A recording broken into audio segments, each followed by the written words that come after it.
Welcome to the Black Lion Podcast. We are your hosts, Lex and Dom. And today we have a special guest. Guest, can you please introduce yourself?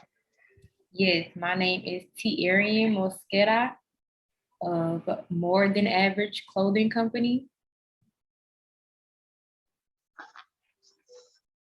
Okay. What's the name of your business and what um what was the process you went about starting your business? So the name of my business is More Than Average Clothing Company. What actually, the process of me starting my business was straight when COVID hit, when I started my business.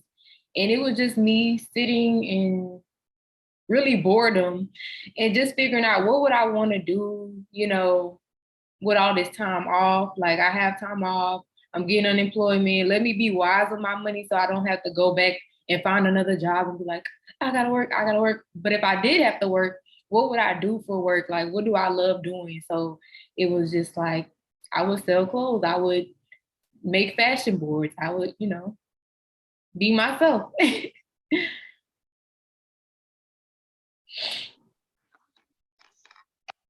What are three specific goals you have for your business in 2022?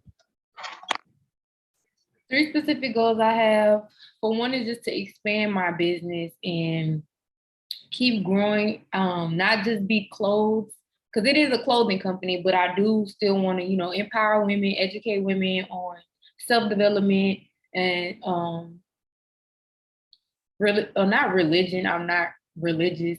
It's more so just spreading the word of God and showing how you guys can develop yourself through, having something that you could believe in and look up to, if that makes sense. You know what I'm saying? So just empower women through that, to develop yourself. Don't let, the world judge you or tell you who you should be. The second one will probably be to provide more support groups for women, support groups, support pages like Facebook groups and things like that. And like hosting brunches and things for single moms, educational meetings and things like that. And like I said, with my podcast, just expanding my podcast, reaching more people by spreading the word of God.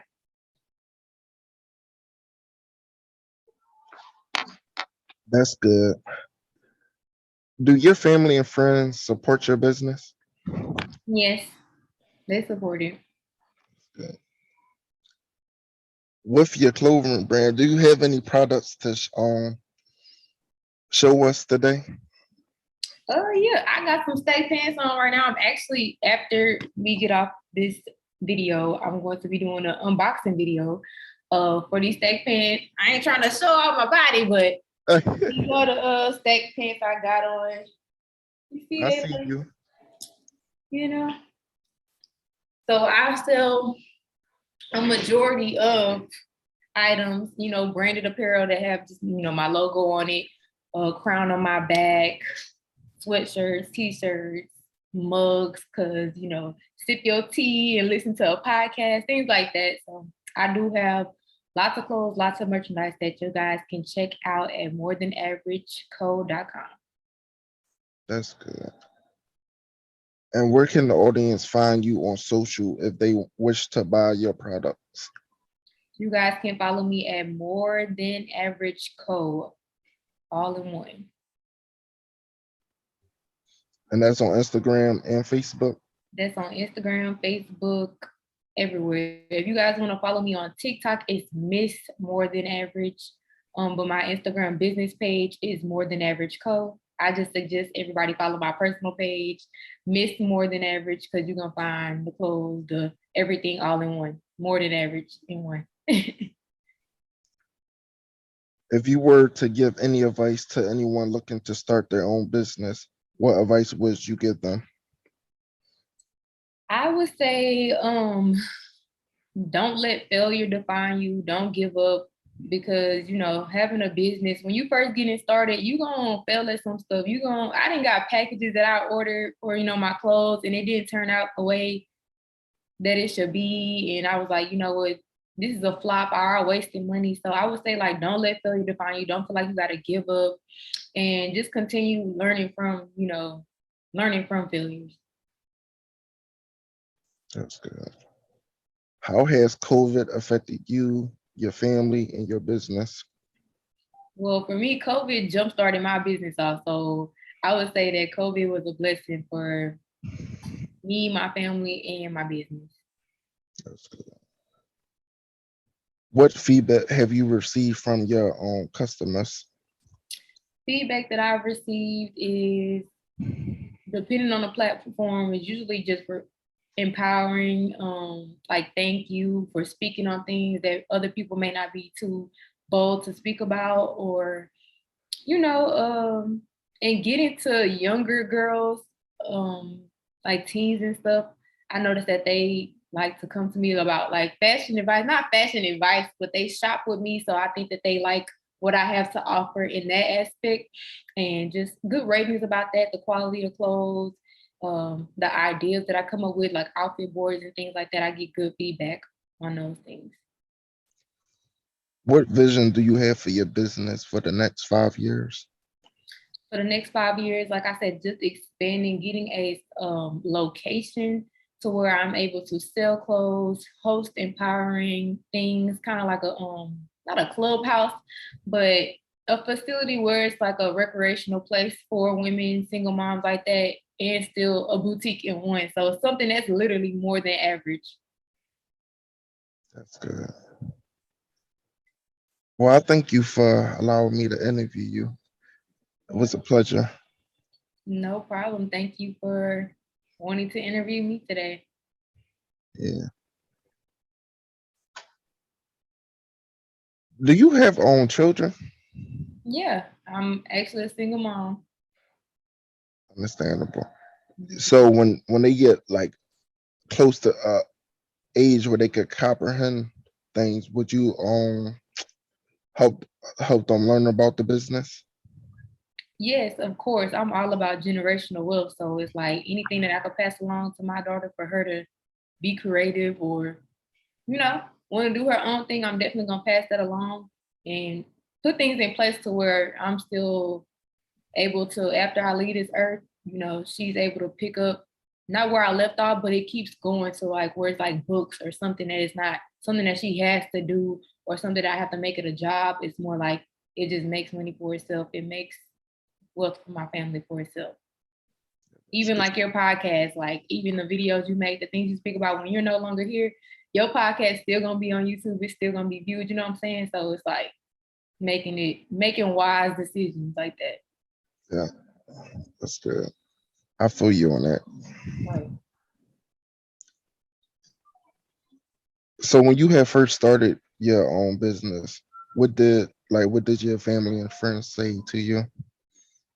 I didn't really tell anybody just because for one, I didn't want to block my own blessings off people instilling fear because everybody, don't or not entrepreneurial minded. So they might be like, I'm not gonna go speak to women about that, or you gonna look bitter about talking about being a single mom, or things like that. So I didn't really tell too many people. I just didn't want to get unnecessary feedback that I need that was gonna discourage me. So I just really went to the word of God and just prayed on it before I made decisions. And from trial and error, what progress have you seen from when you started your business up until now? From trial and error, that's a good one. On my blog, I actually talk about this where I made a timeline from when I started to where I am now. And I could say just your business is a representation of you. So you have to be so, on par about how you keep yourself up. And I'm not just talking about physically, but, mentally and spiritually, because you're going to put that same energy into your business. So continuously keeping yourself in a creative mind and things like that is so important. Because even when I got to, I was having personal problems to where I let it affect my business. I'm just like learning from that now. I'm just like, I cannot do that no more. I cannot let, my personal life get the best of me or, overtake me or letting unnecessarily relationship distract me from, my business and things like that. So staying on it, staying on myself, holding myself accountable. Some people say that, well, yeah, some people say that the person you choose should be like more so like it could be romantic, but also should be a business decision, Yeah. basically. Yes. That's funny that you said that because, I made a video not too long ago talking about, why I'm single. And that was because, the person I was with, they were like, marriage is a business decision. And I was just like, how is that a business decision or whatever? But now looking at it, it's like, it really actually is. And that person was not somebody I would want to go into business with. And I'm glad that they spoke that into me. And I was just like, it's crazy how the enemy can be knowing that word better at times that you don't, you know what I'm saying? That you ain't even looking at it like that. So it's like, okay, I'm glad that he spoke that. God used him to say that, because I'm like, I'm glad we ain't get married. I'm glad we not still together, because baby, our lives are on two different paths. So I definitely feel like that's true. You should look at it as a business aspect too. So Because you invest in your energy into that person. yes, Like y'all supposed to be investing on improving each other. exactly. Like, I don't know about others, but when I'm with somebody, I want to be a power couple, not to be like, I want to be famous, a celebrity couple. I want to be powerful towards like I said, generational wealth. We thinking wisely and making decisions for our family that's gonna set the standard and make our kids, our family elevate in life. So it's like, and not only that, your person is sort of a reflection of you. You are what you attract. So it's like, you got to be careful about that, making sure yourself is 100% right before you even, what I'm saying, get with somebody and things like that, because you're going to attract what you are. So, and nobody's perfect, but you're definitely going to attract what you are. Yeah, that's true. Well, I do thank you for letting me interview you. But can you also tell the audience where they can find you at again?